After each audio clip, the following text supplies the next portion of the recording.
Good morning. This is Pete Cohen in London, outside. Welcome everybody.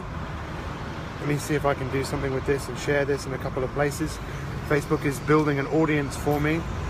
I do want to share this. This is going to be a slightly different broadcast than what you would be normally expecting from me. But let me see if I can.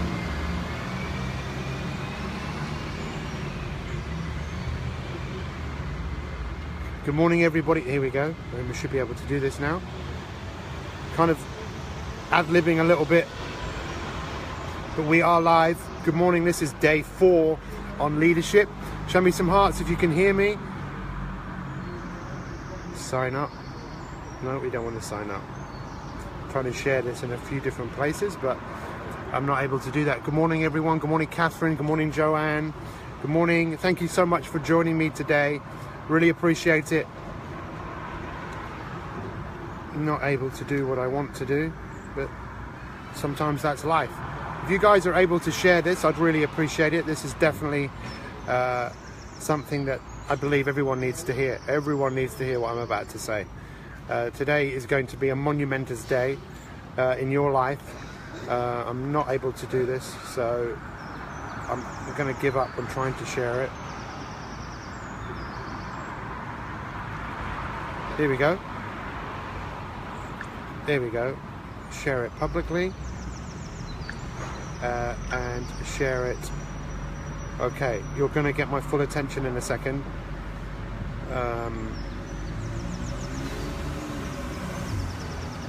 There we go. Done. So, this is Pete Cohen. I'm in London town, just in case you don't believe me. This is London. This is a London bus. Good morning everybody. So this is day 4, and this is an interesting day for me because I could quite easily have not broadcasted this morning, you know, for circumstances, because over there is the Royal Free Hospital, which is a hospital I know very well for a number of reasons. One, it's where Hannah had an 8.5-hour operation on her brain on April the 1st, 5 years ago. So almost 2 days ago, 5 years ago. I never forget the day. I never ever forget the day.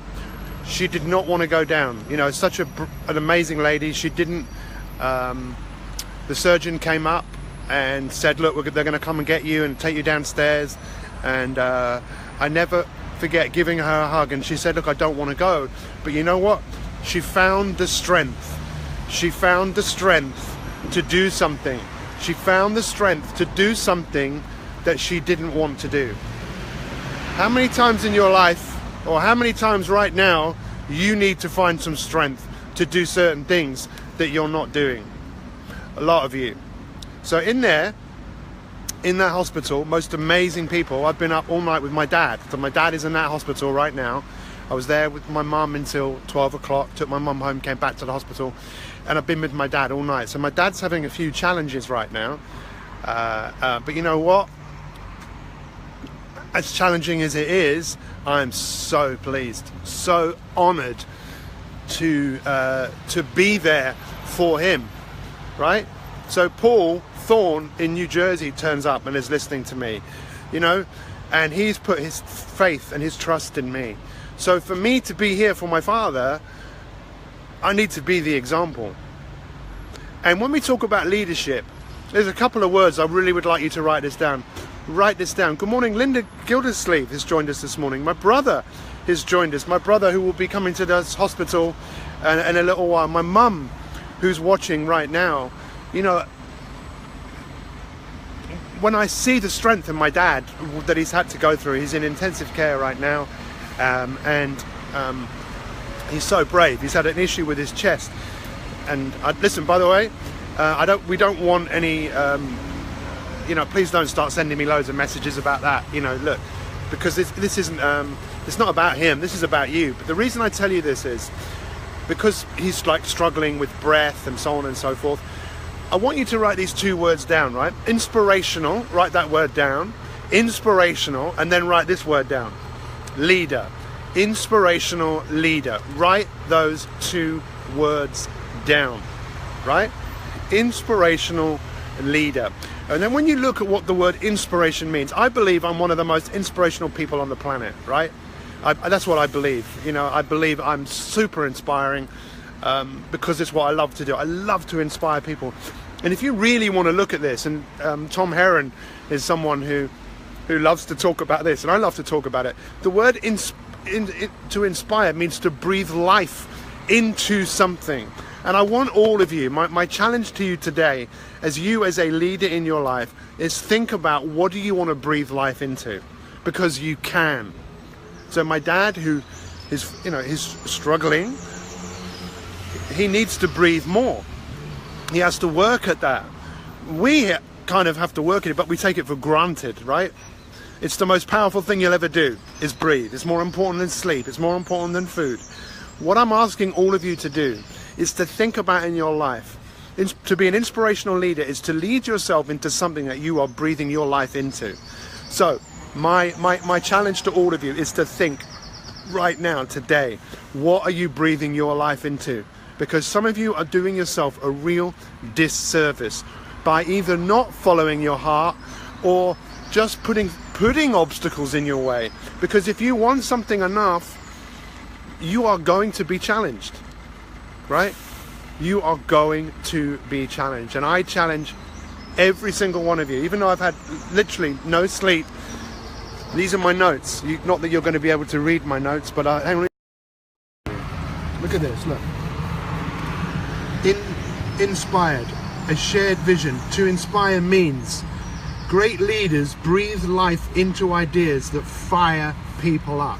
To bring life into, helping them to connect their values to a shared goal. These are all my notes. This is what I do every single day, as many of you know. What I'm asking you to do is, I'm really challenging you. Stop making excuses.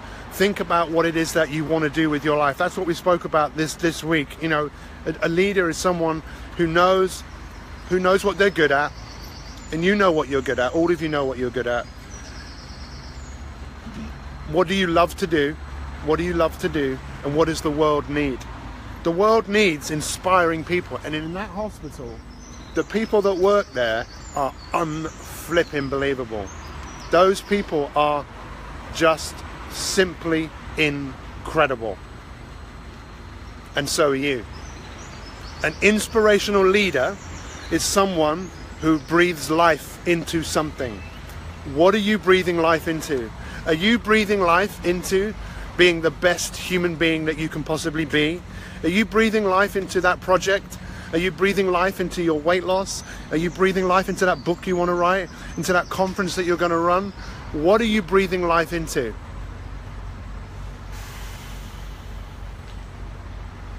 Because you can breathe excuses into things. You can breathe doubt. You can breathe sadness. Or you can breathe life. You have got this gift. This gift has been given to you. You need to make the most of it. That's all I've already got to say today. You are an inspiring leader. You are an inspiring leader.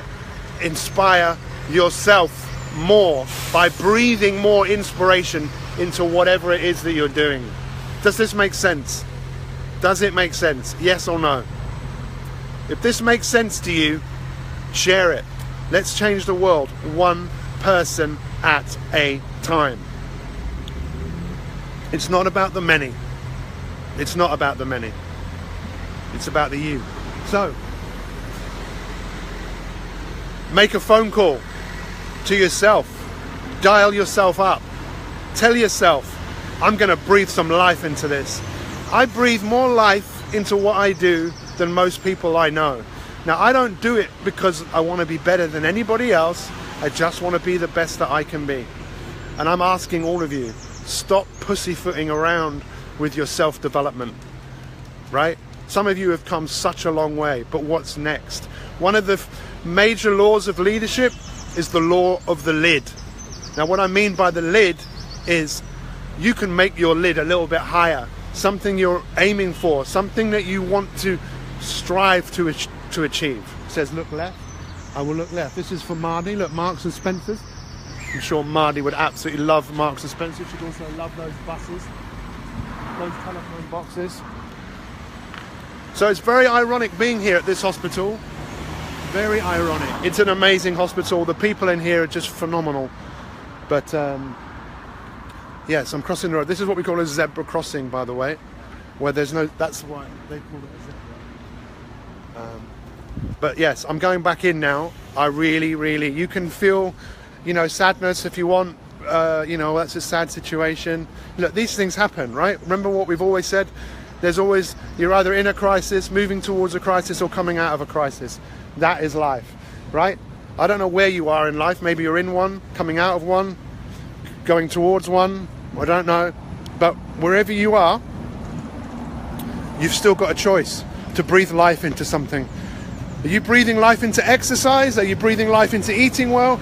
Are you breathing life into that business that you're working on? Breathe some life. Breathe some life. Breathe some life. As I go back in and go and be with my father, who needs support. And you guys all support each other, continue to support each other, and continue.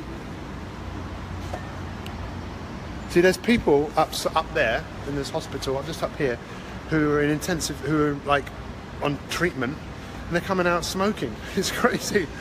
Anyway, much love to you all. Thank you for joining me this morning. We appreciate it. If you haven't shared this, please share it. Think about it. Really think about. Remember, you are, write it down. I am an inspirational leader. But think about, what does the word mean? A leader is someone that you want to follow. And the first person that you should be following is yourself. Be inspired to follow yourself. An inspirational leader is someone who breathes life into something. So I really encourage you to go for it. Don't hold back, and do what you need to do, because as a colleague of mine, a mentor of mine says, the time isn't now, it's right now. All the best. Much love.